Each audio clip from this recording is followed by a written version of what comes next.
Daming talbos. Ito po.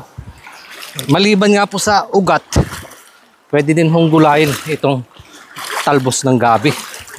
Dami sa mga gilid-gilid. Yan po. Pwede na yan. Sasahugan ko na lang po ng isda ito mamaya. Panghapunan.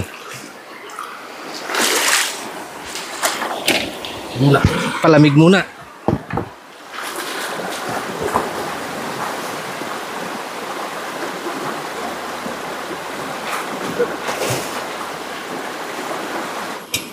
Pakukuluan ko lang po ito sa madaming kamatis.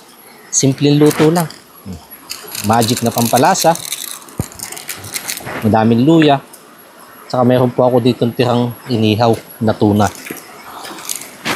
Saka bagong. Ayos na yan.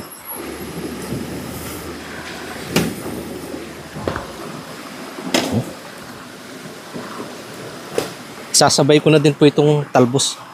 Pinatuyuan ko lang ng kaunti.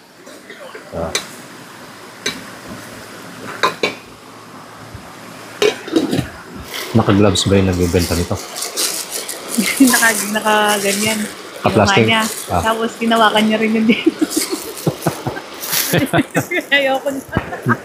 Kaya pala itong binili mo sa akin.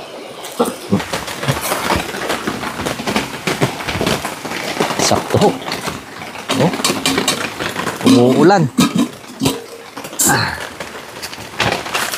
Ano lang natin ang kalamansi.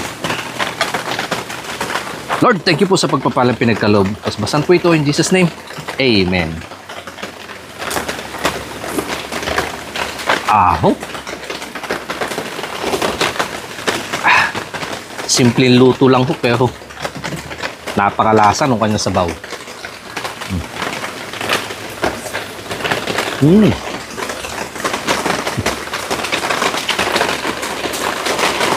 Yung talbos oh.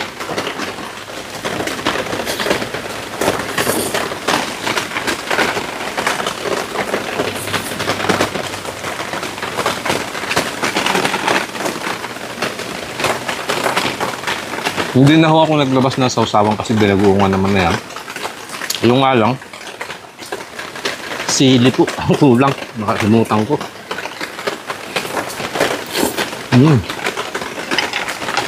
Nawala na sa isip ko kanina.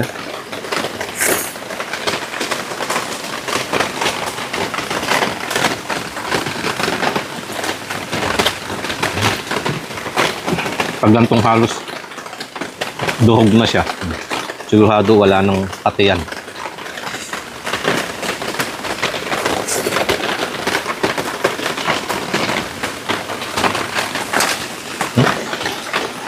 Palakas na ho ng palakas yung ulan. Ang lakas na ng agos niya. Saglit pa lang umuulan, tumaas na agad yung tubig. Pero okay naman ho. Kahit magdamag yan, hindi naman naaabot dito yung tubig, mga gandun lang sa baba.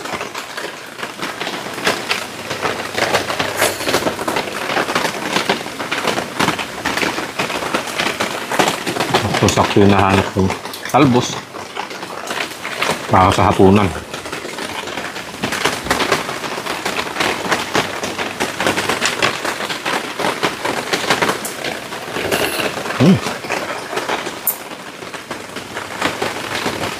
Sarap.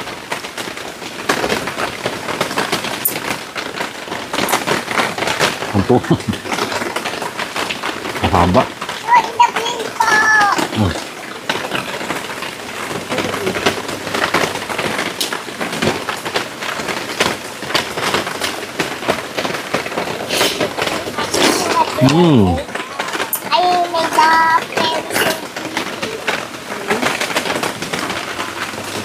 Sarap.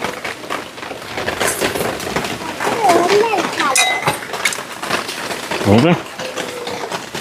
Dagdag po ng kaunti pang kanin.